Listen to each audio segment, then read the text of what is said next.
সকালের স্নিগ্ধ এই বাতাসের আর পাখির কিচিরমিচিরে সকালটা বেশ দারুণ লাগছিল। বাট কাজ করতে হবে, রান্নাবাড়ি করতে হবে, সকালের নাস্তা রেডি করতে হবে, সব মিলিয়ে রান্নাঘরে চলে গেলাম। মনে হলো একটু বুটের ডালটা ভিজিয়ে নেই। মাংসের কিছু হাড়হাড্ডি রয়ে গেছে মুরগির, এগুলো রান্না করলে মাংসের মধ্যে কেউ খেতে চায় না, ফেলে দিতে হয়।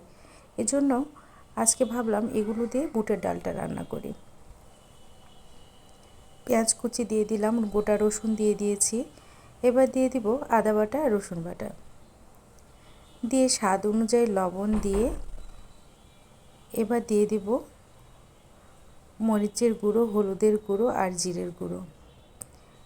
আসলে এগুলো খাবার খুব মুখরোচক। সকালের নাস্তায় যদি এরকম খাবার হয় আসলে পেট ভরে খেয়ে নেওয়া যায়।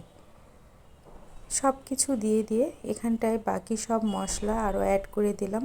তেজপাতা, দারচিনি, সাদা এলাচ, কালো এলাচ দিয়ে সরিষার তেল দিয়ে এটি চুলোতে উঠিয়ে দিলাম। কিছুক্ষণ কষিয়ে নিচ্ছি যেন স্বাদটা একটু বেড়ে যায়। কষিয়ে নেওয়া যখন হয়ে গিয়েছে এর মধ্যে এবার ডালগুলো ঢেলে দেব। আগে থেকে ডালগুলো ধুয়ে রেখেছিলাম। এবার এটি দিয়ে ডালগুলো দিয়ে ভালোভাবে কিছুক্ষণ একটু কষিয়ে নিয়ে নেব যেন সুন্দর মতো মাংস, মশলা সব কিছুর সাথে ডালগুলো মিক্সড হয়ে যায়। তারপরে প্রেসারের মুখটি লাগিয়ে এটি সিটি দেওয়ার জন্য উঠিয়ে দেব। আর পানি অবশ্যই অ্যাড করেছি, যা না করলে কোনোভাবেই ডালটা সম্পূর্ণ হবে না। আর ফ্লেভারটা একটু বাড়ানোর জন্য কাঁচামরিচ দিয়ে দিয়েছি। চুলাতে বসিয়ে এবার ময়দাটা মেখে নিয়েছিলাম। এবার ময়দার এই ডো থেকে ছোট ছোট লেচি কেটে নিয়ে এবার পরোটা তৈরি করে নেব। এরকম ডালের সঙ্গে পরোটা দিয়ে খেতে সকালবেলা এরকম ওয়েদারে বেশ দারুণ লাগবে। তো যে কাজ,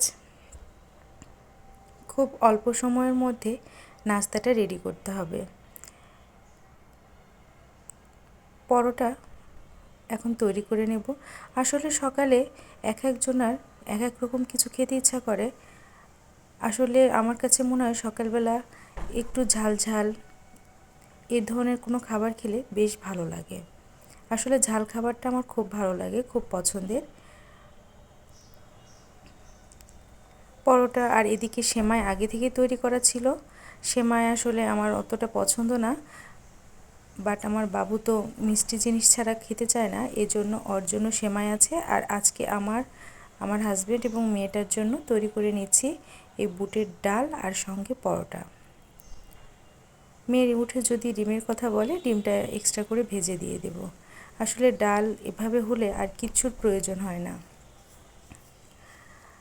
এভাবে পরোটা তৈরি করলে না একদম সফট, নরম, তুলতুলে পরোটা হয়ে যায়। সিটিও হয়ে গিয়েছে, কয়েকটা সিটি দিয়ে নিয়ে এবার চুলার আঁচটি বন্ধ করে নেব।